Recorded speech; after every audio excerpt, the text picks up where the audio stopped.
कहानी शुरू होती है हमारे मॉडर्न दुनिया के चिकने लौंडे शे यान से। बंदा सड़क पे ऐसे चलता है जैसे परफ्यूम का वॉकिंग ऐड हो। लड़कियां उसको देख के लिटरली मेल्ट हो जाती हैं। कोई वाव वाली शक्ल बनाती है, कोई आंखों में चमक ले आती है, पीछे पिंक पिंक बैकग्राउंड, फूल, सब कुछ। बाहर से देखे तो लगेगा ये बंदा तो लाइफ का विनर है, लेकिन असली हाल ये है कि बंदा अंदर से तंग आ चुका है। उसके दिमाग में सिर्फ एक ही चीज़ घूमती है कि सब लोग सिर्फ उसका चेहरा देख रहे हैं, उसकी लाइफ के प्रॉब्लम्स कोई नहीं देख रहा। वो बताता है कि उसने अपना लाइन अकाउंट नाम भी बदल दिया ताकि लड़कियां उसको बॉदर करना छोड़ दें, पर फिर भी नए नाम पर भी 2-2, 3-3 डजन लड़कियां रिक्वेस्ट भेज रही हैं। उसको लगता है जैसे दुनिया ने उसको पब्लिक प्रॉपर्टी डिक्लेयर कर दिया हो।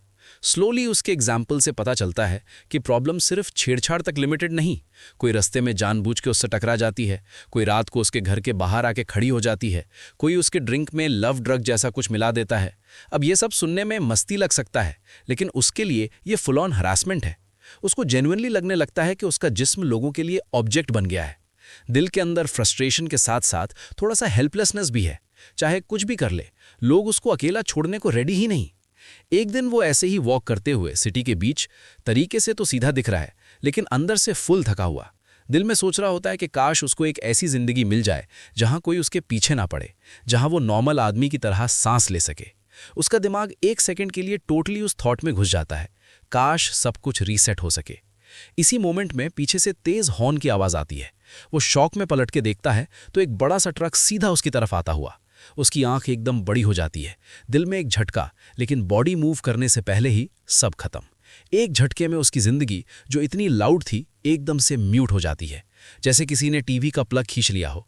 सब कुछ अंधेरा, हल्का सा टूटा फूटा एहसास, और बस उसका चैप्टर वहीं पे बंद। फिर धीरे धीरे एक नई रोशनी आती है। जब वो होश में आता है तो अपने आप को एक बिल्कुल अलग दुनिया में महसूस करता है। मॉडर्न शहर, ट्रैफिक, हॉर्न, सब गायब। अब उसके आसपास पुराने जमाने के घर, नदी, छोटी बोट्स, एक शांत सा महल। उसको पहले तो लगता है सपना है, लेकिन फिर ट्रक वाली मेमोरी फ्लैश होती है। हाँ, मैं तो मर चुका था। यहीं उसके दिमाग में बैठ जाता है कि शायद अब उसकी आत्मा किसी दूसरी दुनिया में आ गई है। वो अब शरीर से बाहर एक तरह से फ्लोटिंग स्टेट में है। अपने आसपास देख रहा है, समझने की कोशिश कर रहा है कि अब क्या सीन है। थोड़ी देर में वो एक कमरे में होता है, सिंपल सा कमरा, बीच में एक बेड, और उस बेड पर कोई लड़का पड़ा हुआ है। वो ऊपर से उसको देख रहा है जैसे कोई अपने लिए नया घर इंस्पेक्ट कर रहा हो। लड़का बहुत नाजुक लग रहा है, बाल थोड़े उलझे हुए, चेहरे पर अजीब सी मस्कन, शरीर पूरा कमजोर। सबसे बड़ा शॉक तब लगता है जब वो उस चेहरे को प्रॉपरली देखता है। वो उसके अपने जैसे ही दिखता है। उसको फील होता है जो बेड पर पड़ा है वो भी शे यान ही है, बस दूसरी दुनिया वाला वर्जन। ये देख के उसके अंदर क्यूरियोसिटी भी जगती है और अजीब सा कनेक्शन भी, जैसे कोई ऑल्टरनेट रियलिटी में अपने सेकंड कॉपी से मिल गया हो। इस कनेक्शन के साथ उसको उस बॉडी की पुरानी यादें फ्लड की तरह फील होने लगती हैं।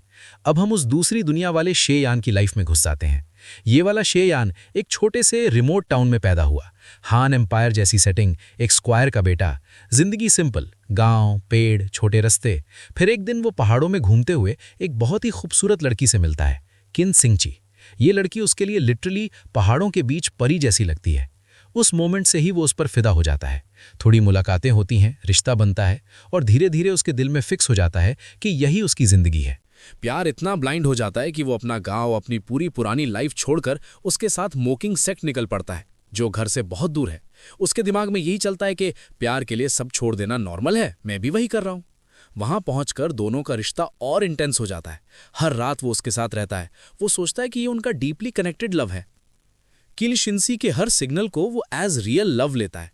लेकिन रातें गुजरती जाती हैं और ये लड़का धीरे धीरे कमजोर होता चला जाता है, जिसमें जान कम होती जा रही है। लेकिन वो सोच के इग्नोर कर देता है। उसको लगता है ये सब बस एक्सेसिव पैशन का साइड इफेक्ट है। यहां तक हम ओरिजिनल शी यान की साइड देखते हैं। अब मॉडर्न शी यान, जो ये मेमोरीज अब्जॉर्ब कर रहा है, अंदर से बिल्कुल अलग एंगल से देख रहा है। उसको समझ आता है कि ये लड़का असल में एक कल्टीवेशन वेसल जैसा ट्रीट हो रहा था। नाम ना लेके भी उसका दिमाग यही बोल रहा है कि भाई, इस बंदे को दिन रात डुअल कल्टीवेशन के नाम पे ड्राई फ्रूट बना दिया और ये बेचारा सोचता रहा प्यार चल रहा है। वो रियलाइज करता है कि किन शिंसी प्यार नहीं कर रही थी, उसके रेयर शरीर का इस्तेमाल कर रही थी। थोड़ा गुस्सा, थोड़ा तंज, थोड़ा सिंपैथी, सब मिक्स इमोशंस उसके अंदर चल रहे हैं। उसको लगता है कि ये असली वाला शी यान बहुत सीधा था, इसलिए पूरा का पूरा फंस गया। जब ये समझ आ रहा होता है तभी मॉडर्न शी यान को एक अजीब सा एहसास होता है, जैसे कोई नजदीक आ रहा हो। उसको लगने लगता है कि कमरे में मूवमेंट होने वाली है। वही वक्त है जब किन शिंसी और उसकी मेड यूएरू के फुटस्टेप्स क्लोज होते फील होते हैं। वो दोनों इस कमरे की तरफ आ रहे होते हैं जहां असली शरीर पड़ा है। यहाँ से रियल टाइम सिचुएशन और इंटेंस हो जाती है, क्योंकि अब डिस्कशन सिर्फ मेमोरीज में नहीं, उसी बॉडी के सामने लाइव होने वाला है जिसमें अब उसको जाना है। रूम में एंट्री के बाद सबसे पहले मेड यूएरू बोलती है। वो थोड़ा फॉर्मल, थोड़ा हल्की सी बेइज्जती के टोन में कहती है कि सुबह से शी यान नहीं उठा, शायद वो मर चुका है। वैसे भी वो आपके लेवल का नहीं था, बस एक हैंडसम चेहरा था, पर्सनालिटी बहुत डल थी। ये सुनकर मॉडर्न शी यान को एक और रियलाइजेशन लगता है। इस घर में इस बेचारे ओरिजिनल वाले को कोई सीरियस वैल्यू देता ही नहीं। ऊपर से मीड भी उसको बस आई कैंडी टाइप समझ रही थी।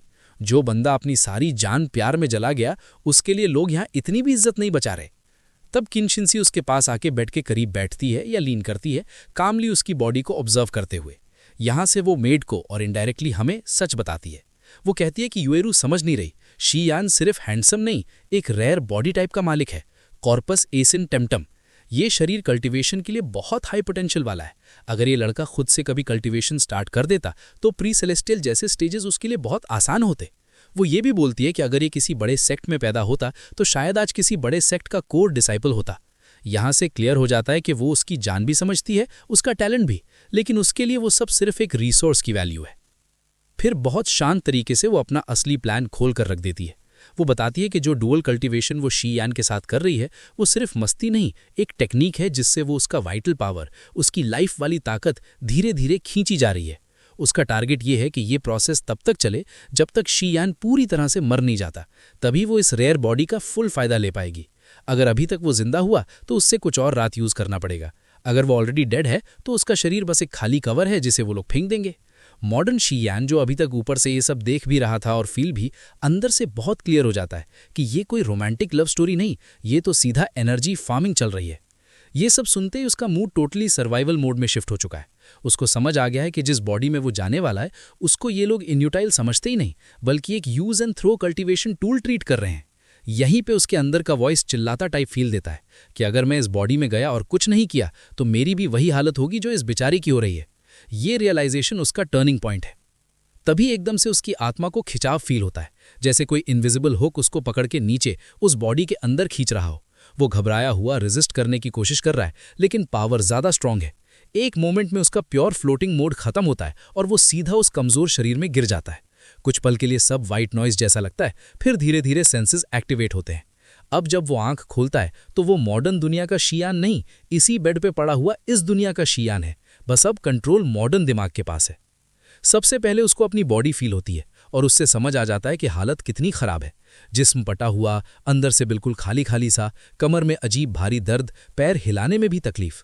उसको लगता है जैसे कोई दिनों तक उसका पूरा स्टेमिना निकल के गया हो। इसी टाइम पर किन शिंसी अब भी रूम में है। वो देखते ही देखते रियलाइज करती है कि शी यान ने आंख खोल दी। पहले तो उसके चेहरे पर थोड़ा हैरानी, फिर एक फेक सा सॉफ्ट स्माइल आ जाता है। वो उसके करीब आती है, उसका हाल चेक करने वाली बॉडी लैंग्वेज में, और उसको एड्रेस करती है। पूछती है, क्या हुआ, तुम ठीक हो ना? तुम सुबह से उठ नहीं रहे थे इसलिए देखने आई हूं। इस वक्त मॉडर्न शी यान के लिए सिचुएशन बहुत डेंजरस है। अंदर से वो जानता है कि अब जिसके सामने वो पड़ा है, ये वही औरत है जो उसको अभी तक बैटरी की तरह यूज कर रही थी। अगर उसको स्लाइटेस्ट भी शक हो गया कि ये कोई और आदमी है तो ये बॉडी भी ज्यादा देर नहीं टिकने वाली। इसलिए वो तुरंत अपनी एक्टिंग ऑन करता है। वो ऐसे बिहेव करता है जैसे वही पुराना सीधा सा हल्का स्लो शी यान है। हल्की सी बेचैनी, थोड़ा बीमार आदमी वाला टोन, लेकिन कोई डीप सवाल नहीं, कोई एक्स्ट्रा स्मार्ट बात नहीं। दिल से उसका हाल ये है कि अगर अभी स्लिप हो गया तो गेम ओवर है। किन शिंसी इसको ऑब्जर्व करके थोड़ा रिलैक्स होती है। उसको लगता है कि हाँ, ये वही बेचारा वीक आदमी है। वो कहती है कि सेक्ट रीडर ने उसको बुलाया है, इसलिए उसको थोड़ी देर के लिए जाना पड़ेगा। शी यान से बोलती है कि तुम आराम करो, अपनी ताकत वापस लाओ, मैं शाम को वापस आऊंगी तुम्हारे साथ वक्त बिताने। ये सुनते ही नया शी यान अंदर से बिल्कुल अलर्ट हो जाता है। उसको पता है कि शाम को वापस आने का मतलब फिर से डुअल कल्टीवेशन, मतलब फिर से लाइफ फोर्स का नया राउंड खाली करना। बाहर से वो बस रिस्पॉन्स दे देता है, लेकिन अंदर उसका दिमाग सीधा एस्केप मोड में प्लानिंग स्टार्ट कर देता है। जब वो रूम से निकल जाती है तो कॉरिडोर या बाहर में यूएरू से थोड़ा टेंशन में पूछती है कि जो बातें हम कर रहे थे कहीं शी यान ने सुन तो नहीं ली। किन शिंसी बहुत कॉन्फिडेंट तरीके से बोलती है कि नहीं, वो इतना वीक और अनपढ़ टाइप है कि मेरे सामने झूठ बोल ही नहीं सकता।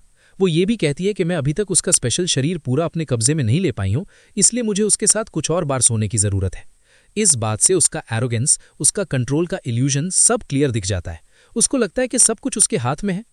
रूम के अंदर नया शी यान ये सब इनडायरेक्टली समझ के गहरी सांस लेता है।